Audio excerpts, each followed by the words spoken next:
Bismillah.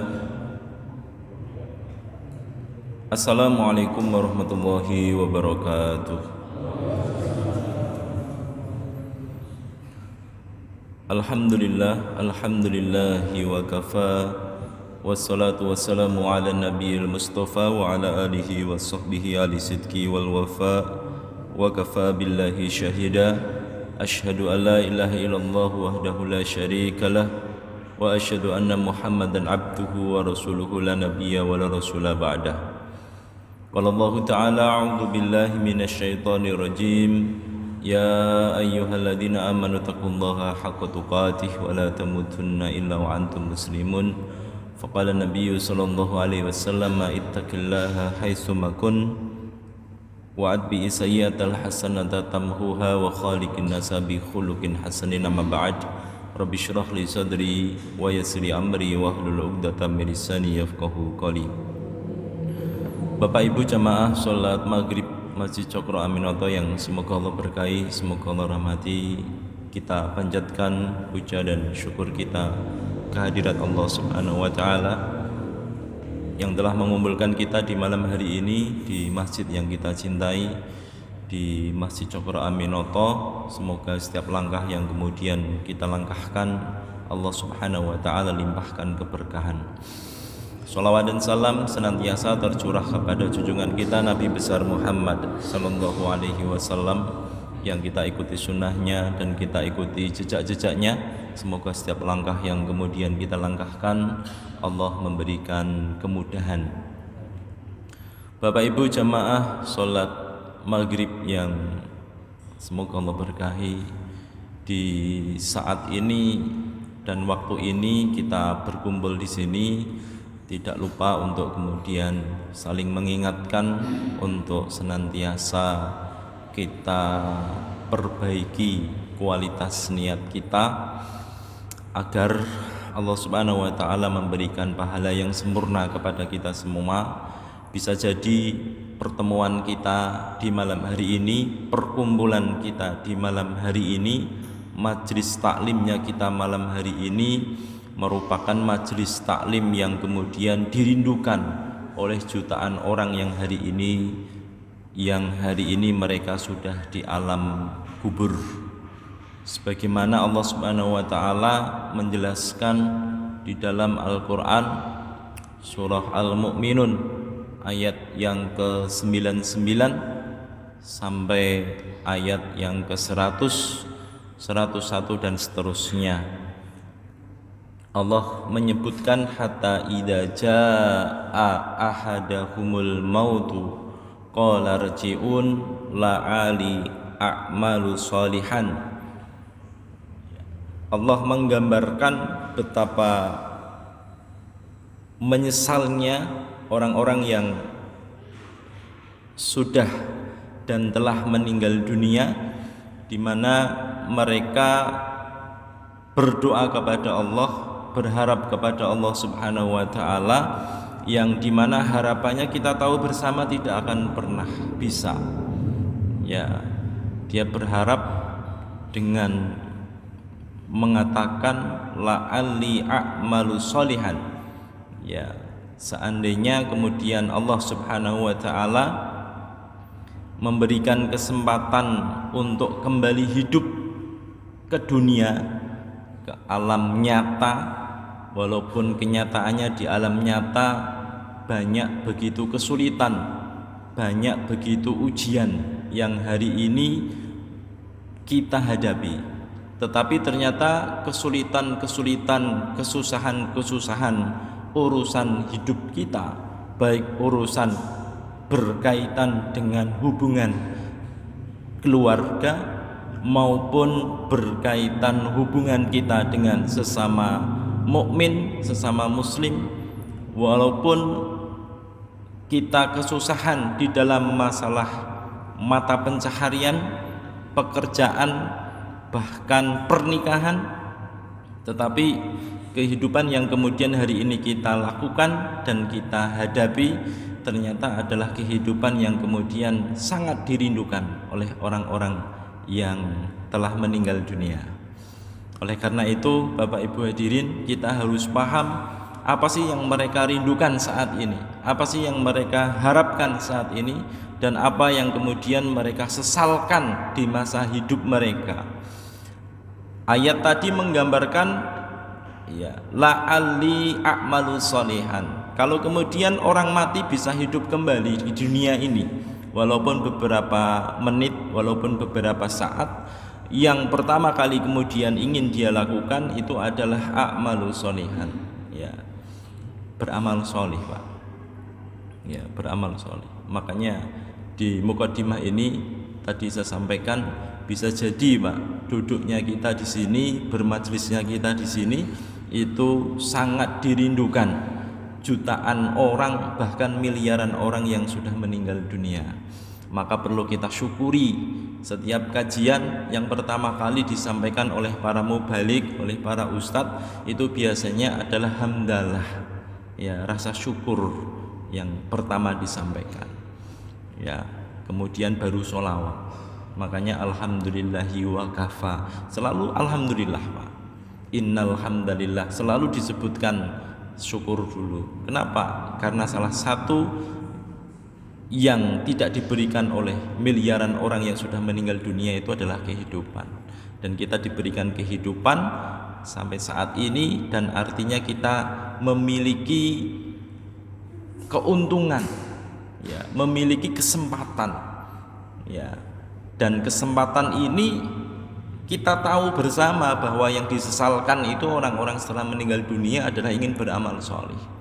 Artinya kita punya peluang saat ini. Dan hari ini kita bersyukur sekali Allah Subhanahu wa taala meringankan langkah kaki kita, pendengaran kita untuk kemudian bermajelis taklim. Ya, di kesempatan pada malam hari ini kita akan sedikit bermuhasabah. Kita akan sedikit merenungi beberapa ayat dan hadis Nabi Shallallahu alaihi wasallam yang berkaitan dengan kematian. Judul yang kami buat di sini adalah orang yang paling cerdas, tetapi orangnya mahdhuf. Mahdhuf itu tidak kita tampakkan. Jadi yang paling cerdas. Kalau kita ditanya, mungkin kita pernah bertanya, atau mungkin kalau ditanya siapa sih orang yang tercerdas di dunia ini saat ini maupun masa-masa yang sudah berlalu, mungkin jawaban kita adalah para penemu, ya, para penemu lampu, kemudian para penemu rumus, ya, mungkin jawabannya begitu, Pak. Bahkan judul ini pun kita buat, ya, yang paling cerdas kita buat itu dalam rangka untuk kemudian mengambil hikmah dari diskusi anak-anak kelas 6 SD yang kemudian kemarin ketika kita kumpul bareng bersama-sama itu mereka menyebutkan tentang orang-orang yang cerdas di dunia. Dan betul yang mereka sebutkan itu ternyata tidak lepas dari 6 orang cerdas yang mereka kenal di dunia pendidikan mereka. 6 orang yang paling cerdas menurut mereka. Kira-kira siapa, Pak, yang pertama, Pak? Nah, itu salah satunya disebutkan. Jangan-jangan nomor 1. Oh iya betul, Pak. Nomor 1, ya, Einstein. Ilmuwan satu ini menjadi paling dikenal di dunia saat ini dalam urusan kecerdasan. Salah satu orang terpintar yang pernah berjalan di muka bumi dalam hal sains, terutama dalam bidang fisika, ya, ahli di dalam bidang fisika.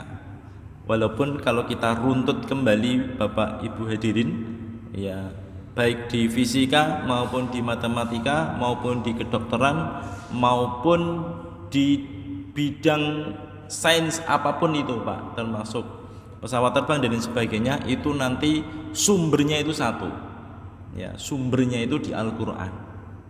Ya, kalau kita runtut, kalau kita gali sanadnya itu sumbernya di mana? Itu sumbernya di Al-Quran.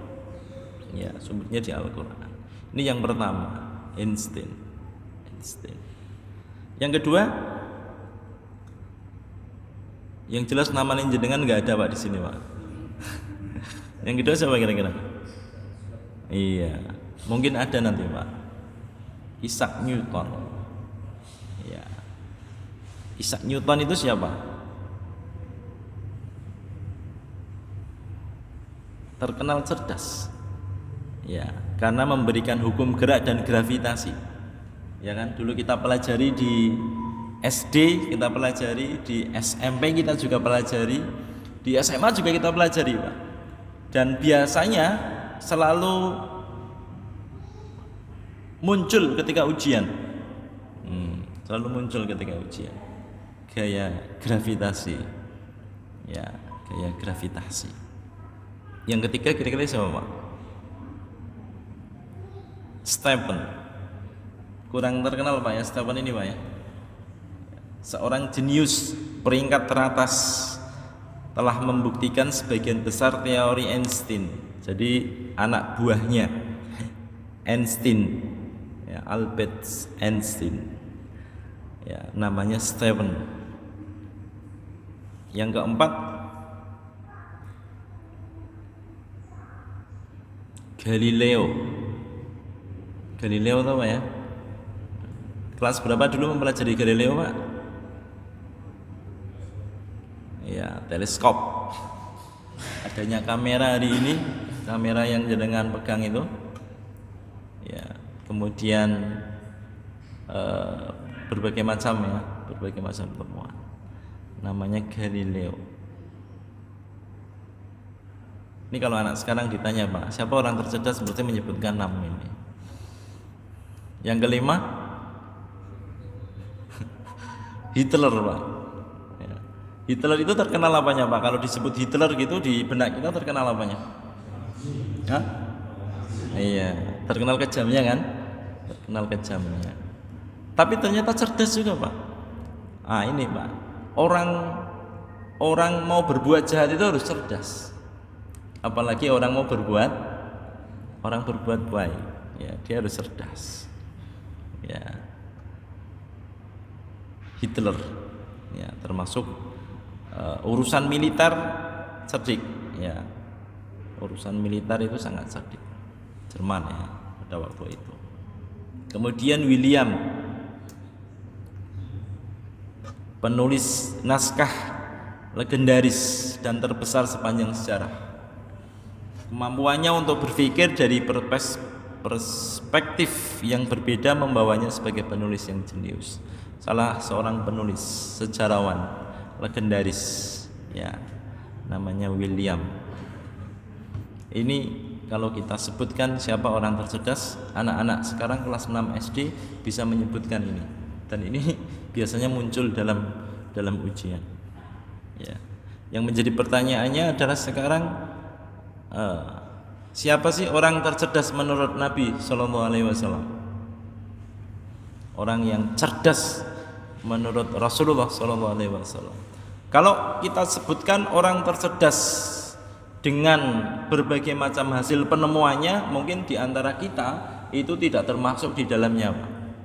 Tapi kalau orang cerdas menurut Nabi Sallallahu Alaihi Wasallam, Rasulullah Sallallahu Alaihi Wasallam, mungkin dan harapannya kita adalah bagian dari orang yang tercerdas tersebut.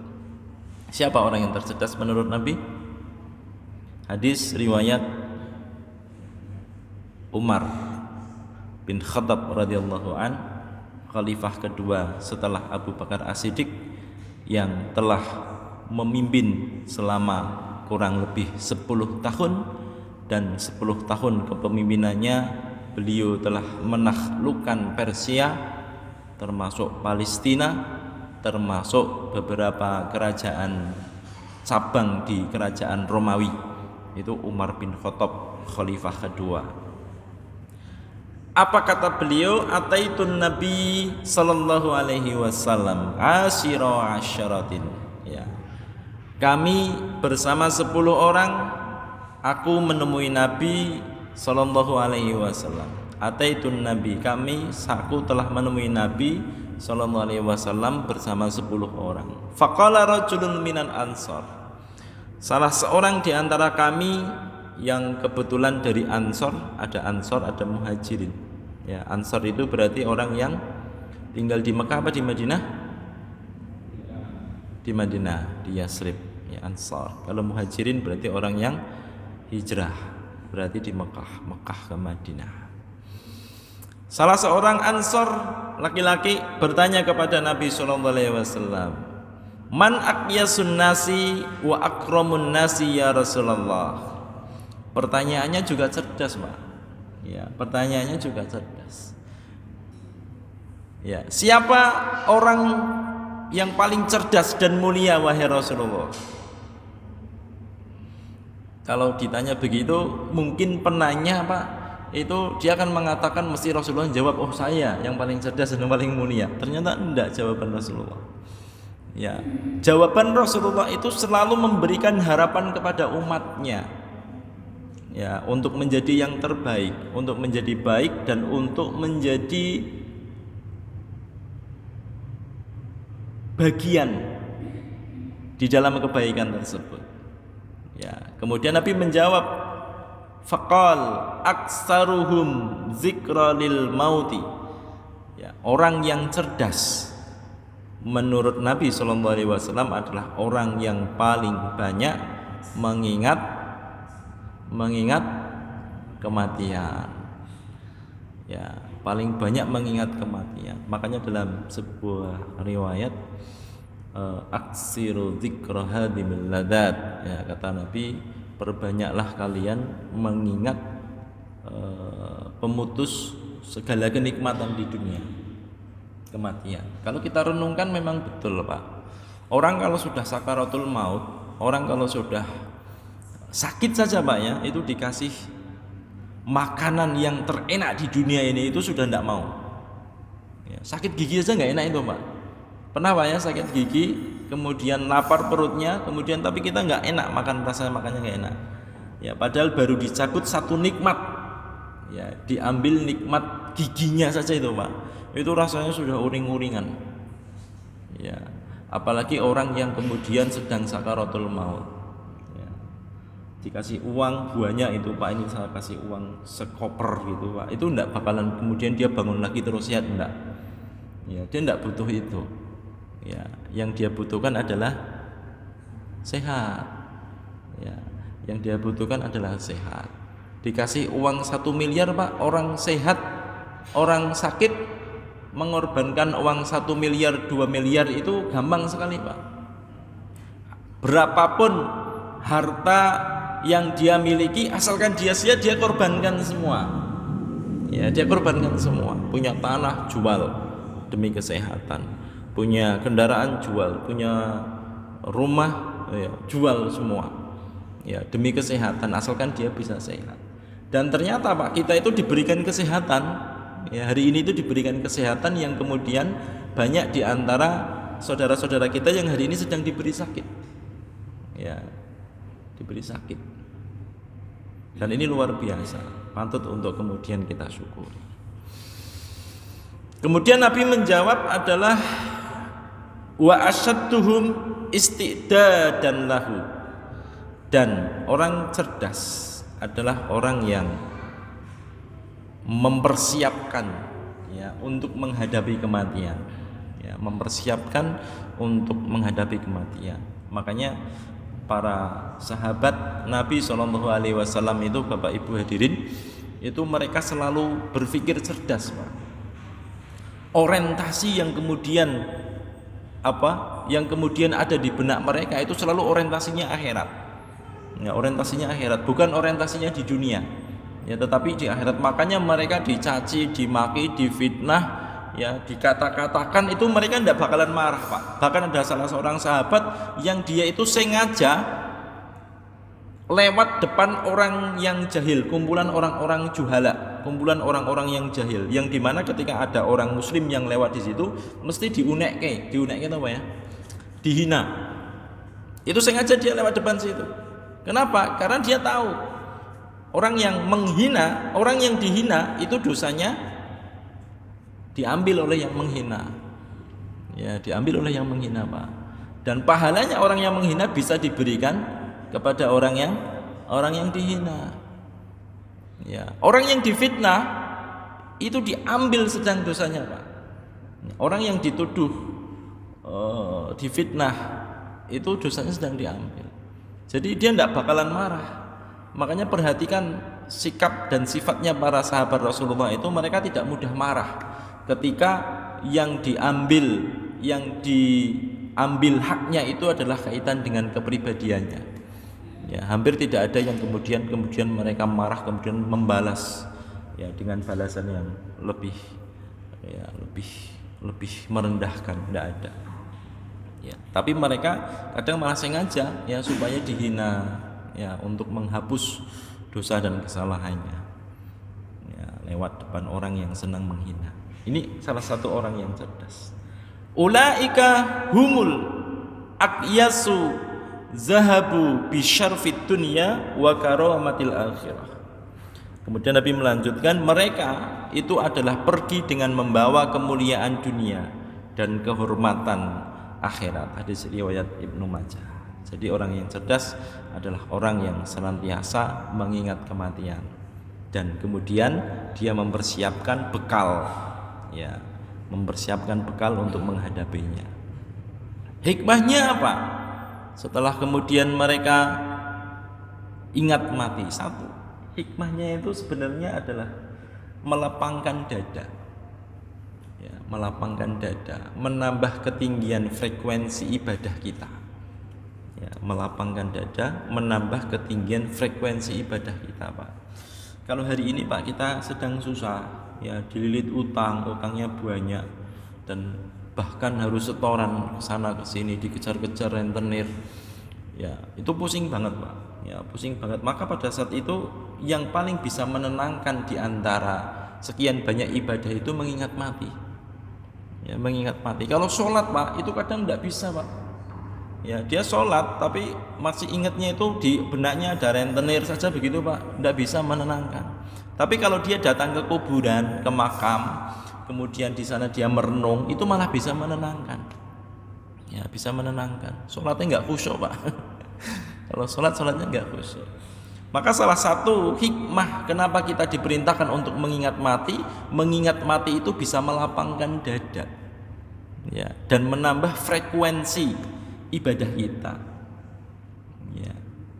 Dalam sebuah hadis an Anas bin Malik radhiyallahu anhu qala Rasulullah sallallahu alaihi wasallam aksiru dzikra hadimil ladat, yakni al mautu fa innahu lam yudkarhu fi dhayyikin minal aishi illa wasi'ahu alaihi wala dzikrahu fi sa'atin illa dhayyiha. Anas bin Malik radhiyallahu an berkata, Nabi bersabda, perbanyaklah mengingat pemutus kelezatan, yaitu kematian, karena sesungguhnya tidaklah seseorang mengingatnya ketika dalam keadaan sempit, dalam keadaan terpepet, dalam keadaan susah, dalam keadaan yang sangat ya, melelahkan, melainkan dia akan melapangkannya, kata Rasulullah. Dan tidaklah seorang mengingatnya ketika dalam keadaan lapang, melainkan dia akan menyempitkannya. Hadis riwayat Ibnu Hibban ya. Jadi begitu Pak, melapangkan dada ya, menambah ketinggian frekuensi ibadah kita. Makanya dulu pernah saya sampaikan Bapak Ibu hadirin, kalau kita ingin susah untuk kemudian bersyukur, mensyukuri keadaan kita hari ini, coba kita jalan-jalan ya, jalan-jalan ke rumah sakit, di RSUD atau di KIM atau di rumah sakit itu Pak, datang ke IGD ke sana, kemudian amati Pak ya, orang-orang yang sakit di sana baru datang, ada yang sesak nafasnya, ada yang sakit yang kemudian sampai ya luar biasa sakitnya ya, ada yang kemudian jatuh patah tulang kakinya ya. Kemarin itu ada seorang anak remaja masih usia remaja, kaki duanya harus diamputasi Pak ya, kaki keduanya harus diamputasi. Kalau dilihat kabarnya kemarin itu anaknya masih muda banget ya, masih sangat muda, tapi di sini dipotong ya, diamputasi. Mungkin dengan itu Pak, itu kita bisa bersyukur Pak. Jalan-jalannya tidak harus jalan-jalan ke pantai. Ya, jalan-jalannya tidak harus jalan-jalan ke pantai, tidak harus jalan-jalan ke gunung, tidak harus ke kebun binatang. Ya. Kalau kebun binatangnya di belakang rumah saya ada itu Pak. Jalan-jalannya ke rumah sakit Pak. Ya, datang ke rumah sakit, kemudian kita bersyukur di situ lihat yang sakit. Tapi jangan sambil alhamdulillah saya enggak itu kan. Ya, jangan ya. Sampai kita doakan mereka yang sakit. Karena sakit itu juga bagian daripada cara Allah untuk menghapuskan dosa kita. Ya, makanya ajaban li amril mukmin kata Rasulullah itu. Ya, sungguh menakjubkan perkara seorang mukmin, orang yang beriman itu. Ketika dia diberikan kemudahan-kemudahan, ketika dia berikan keluasan-keluasan, ketika dia diberikan kebaikan ya dalam perkara urusan dunia, maka dia bersyukur Pak, dan itu baik. Tapi saat kemudian Allah Subhanahu wa taala memberikan dengan kesempitan, ya, kesusahan, rasa sakit, dia bersabar di situ, itu juga menjadi kebaikan. Innama yuwaffas sabiruna ajruhum bighairi hisab. Allah Subhanahu wa taala memberikan pahala bagi siapapun orang-orang yang kemudian beriman, yang kemudian dia itu senantiasa bersabar menghadapi segala keadaan. Ya, entah itu sakit, entah itu kekurangan, entah itu lain sebagainya. Ya, itu yang kemudian disampaikan oleh Allah Subhanahu wa taala. Ad-Daqiq rahimahullahu taala mengatakan man aksaru dzikrul mauti aksaru bisalasatin. Ya, barang siapa yang banyak mengingat kematian, maka Allah Subhanahu wa taala memberikan 3 kemuliaan dalam 3 hal. Ya, dengan 3 hal. Yang pertama adalah takjilut taubah. Dulu pernah saya sampaikan. Ya, yang pertama orang itu akan menyegerakan bertobat. Kenapa orang itu dia bisa mampu untuk kenapa orang itu kemudian dia menunda taubat, Pak? Karena dia di benaknya memiliki harapan bahwa dia meninggalnya, matinya itu masih lama. Masih usia 30 tahun kok matinya masih lama. Orang itu kan meninggalnya usianya rata-rata usia berapa Pak? 60-70 kan? 60-70, saya masih 30 sekian tahun, masih lama mati. Belum tentu Pak. Kenapa orang itu dia bisa menunda tobat dan dia asik dengan kemaksiatannya? Karena dia tidak ingat mati. Ya. Dan kematian itu ternyata tidak kenal umur Pak, tidak kenal usia. Ya, tidak kenal usia, tidak kenal waktu, tidak kenal keadaan kita. Kenapa orang meninggal dunia tadilah ali a'malu solehan, ya qala rji'un, ya kembalikan kami ya Allah, ya kembalikan kami ke dunia, kemudian ingin beramal soleh. Kenapa kok sampai ada yang mengatakan begitu? Karena tidak siap ketika meninggal dunia, ketika mati itu tidak siap. Dia masih bergelimang dalam kemaksiatan, ya seolah-olah dia akan hidup selamanya. Oh masih lama, nanti aja tobatnya nanti. Maka salah satu hikmah kenapa kita mengingat kematian itu adalah takjilu taubah. Kita segera untuk kemudian melakukan taubatan nasuha. Ya, salah satu hikmahnya begitu. Takjilu taubah, tidak menunda, Pak. Ya. Kalaupun kemudian dia sudah bertobat, ternyata jatuh lagi ke pelosok ke dalam kemaksiatan, maka dia akan segera lagi bertobat. Ya, takjilu taubah. Makanya ziarah kubur itu Pak, itu penting untuk hati kita. Ya, ziarah kubur itu penting untuk hati kita, untuk mengingat kematian kita. Kalau kita tidak bisa datang ke rumah sakit dan mungkin kita aneh kan, tidak kenal siapa-siapa, datang ke rumah sakit lihat-lihat itu kan dimarahi perawatnya juga nanti. Itu bisa datang ke biasa ziarah kubur. Ya, ziarah kubur selain tujuannya mendoakan di situ, maka kita boleh untuk tujuannya untuk mengingat mati. Ya, mengingat kematian di situ. Kalau sudah ingat mati itu Pak, udah Pak. Ya, kita angan-angannya terus jadi pendek. Ya, tidak terlalu banyak angan-angan dan akan fokus terhadap urusan akhirat kita. Itu yang pertama. Jadi, kalau orang sering mengingat kematian, Allah Subhanahu wa taala akan diberikan 3 hal. Yang pertama adalah takjilut taubah. Yang kedua wa qana'atul qalbi. Qanaah itu apa? Merasa cukup. Ya, hatinya merasa cukup. Yang hari ini kita punya, yang hari ini kita miliki, istri, anak, makanan, termasuk uang, ya, duit, termasuk kendaraan, termasuk rumah, termasuk apapun itu, kita akan merasa cukup. Ya, akan merasa cukup. Udah cukup. Ya. Ini 3 hal. Yang ketiga, wa nasyatul ibadah. Yang ketiga kata beliau adalah nasyatul ibadah. Ya, semangat ibadahnya itu akan muncul. Ya. Jadi orang yang mengingat mati, yang pertama adalah takjilut taubah. Dia akan diberikan satu hal, yaitu bersegera bertobat. Yang kedua, qanaatul qalbi, dia akan qanaah hatinya. Yang ketiga adalah nasyatul ibadah, dia akan bersemangat di dalam masalah ibadah. Wa min nasyal mauta,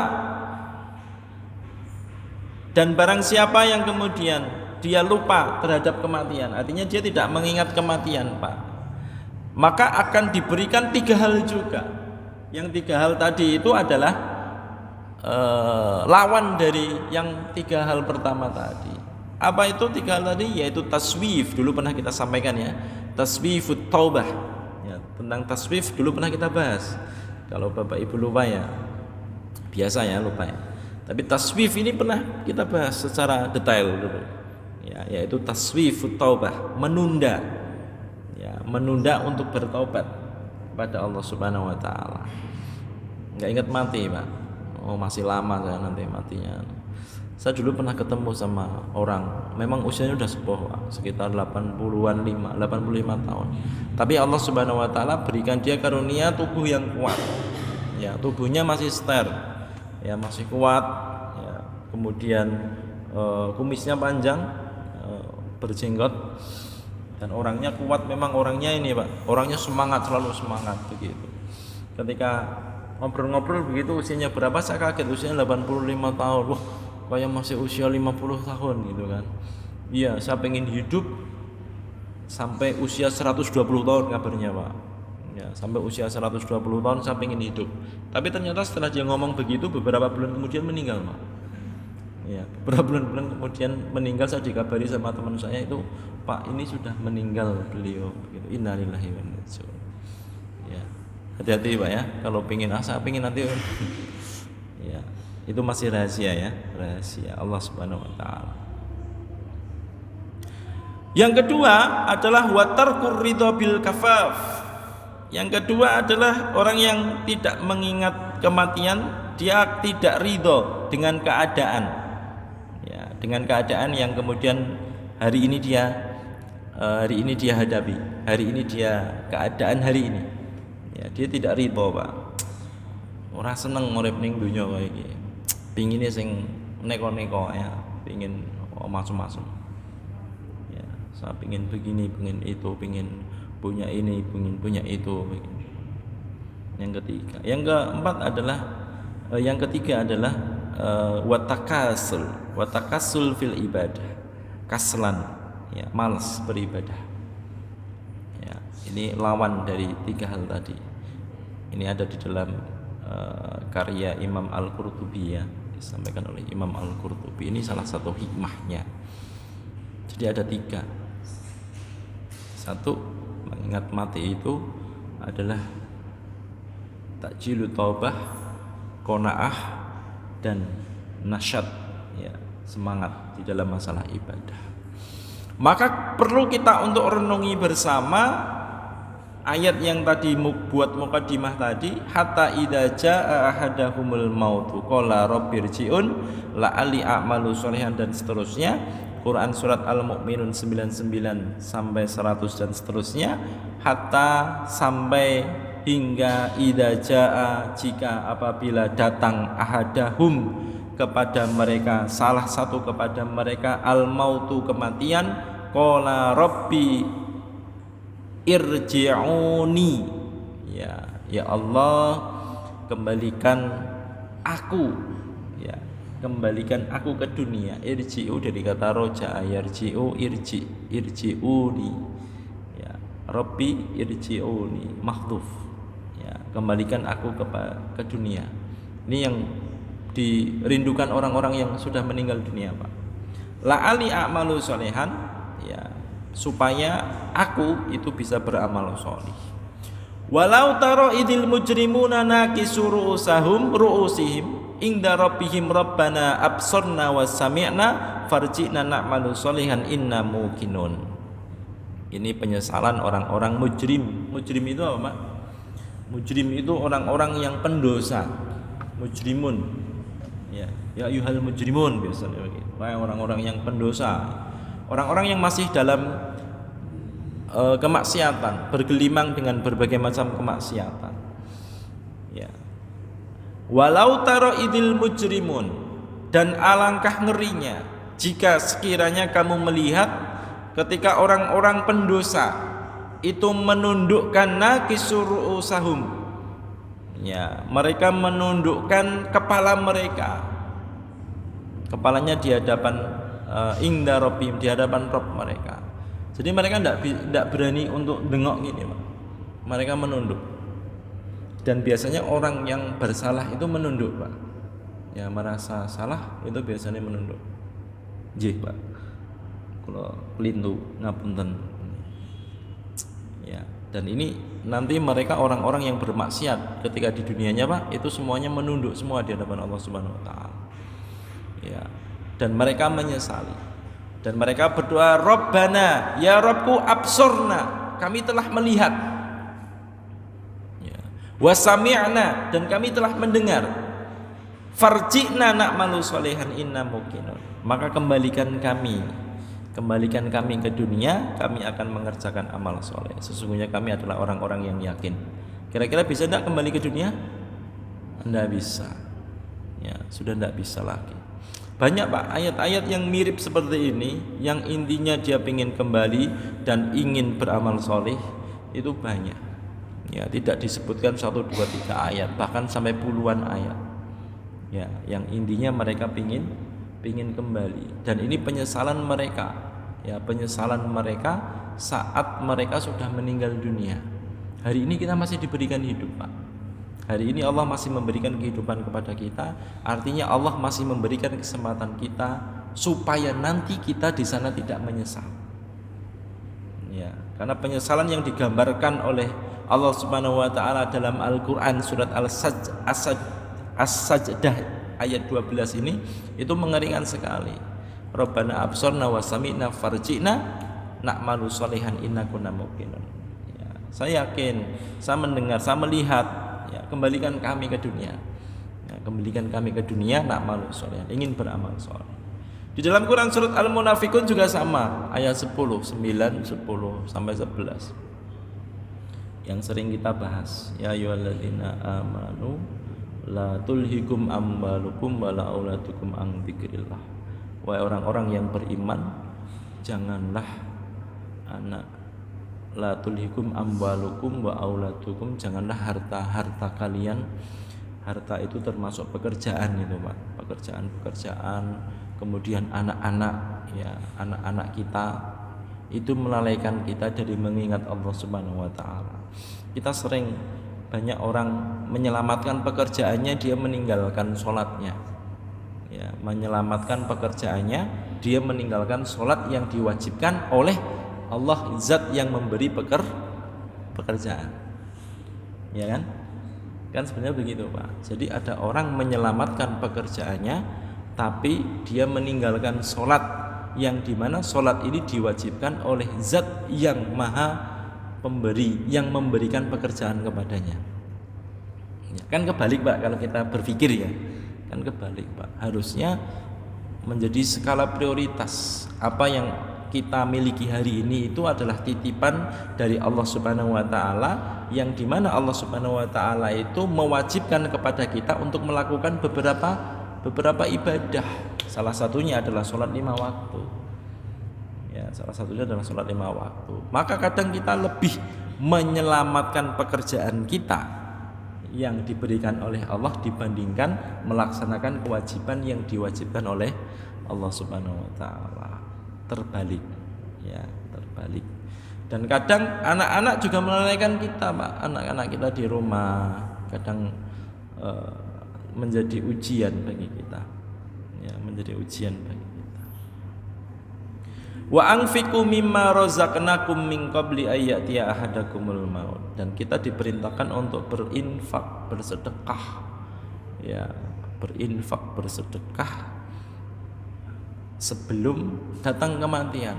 Ya, sebelum datang kematian. Kalau sudah sakaratul maut, itu mau disedekahkan, mau diapakan, udah enggak bisa.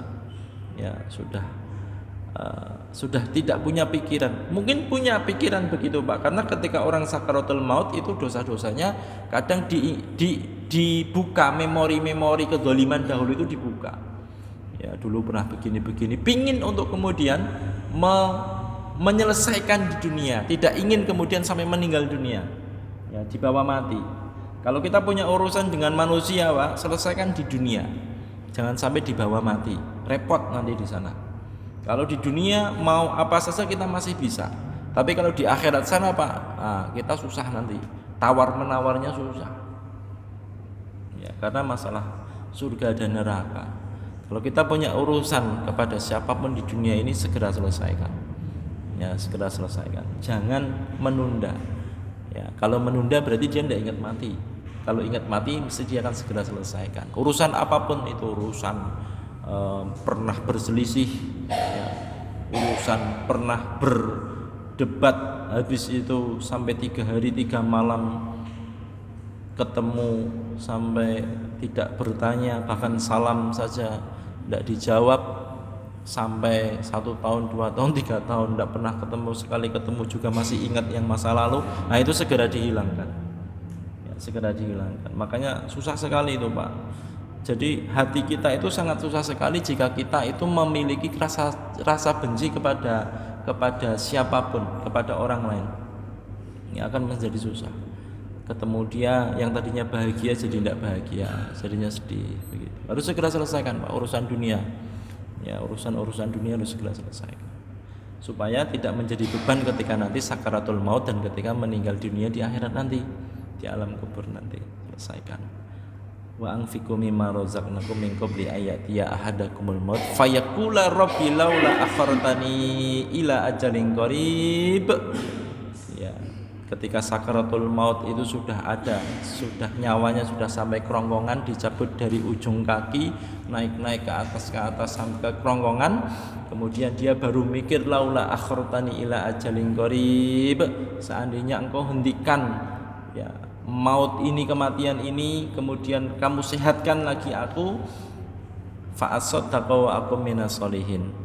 Penyesalan orang sakaratul maut, pingin sedekah. Ya, pingin sedekah, pingin berinfak, pingin sedekah. Dan soal sedekah dan infak itu, Pak, itu bukan soal kemampuan. Ya, bukan soal kemampuan, sama sekali bukan soal kemampuan, tapi soal kesadaran dan kemauan. Ya, soal kesadaran dan kemauan. Ya, kita sering mendapati orang yang kita anggap secara finansial dia tidak mampu, ya, tidak mampu, orangnya kurang begitu, Pak, tetapi memiliki kesadaran yang luar biasa. Ya, memiliki kesadaran yang luar biasa, dia pingin masuk surga, pingin diringankan nanti hisabnya, dan pingin dia tidak menyesal ketika sakaratul maut nanti. Dia sisihkan sebagian penghasilannya, padahal pekerjaannya itu serabutan, diinfakkan dan disedekahkan. Fa asaddaqa wa akum minas solihin. Dan penyesalan yang ingin dilakukan orang yang sudah mati selain sedekah adalah fa'akum minas solihin. Dia ingin berkumpul dengan orang-orang solih. Komunitasnya solih-solih, Pak. Ya, komunitasnya itu solih-solih. Dan tandanya solih itu sholatnya rutin. Ya, sholatnya rutin. Baik, ya, orangnya baik, bertanggung jawab dan seterusnya. Dibatasi dengan waktu. Saya kira cukup dulu untuk pertemuan pada malam hari ini. Semoga setiap langkah yang kita langkahkan dan setiap niat yang kita niatkan, Allah Subhanahu wa ta'ala berikan ganjaran kepada kita semua. Subhanakallahumma bihamdika asyhadu an la ilaha illa anta astaghfiruka wa atubu ilaik. Aqulu qouli hadza wa astaghfirullah li wa lakum. Assalamualaikum warahmatullahi wabarakatuh.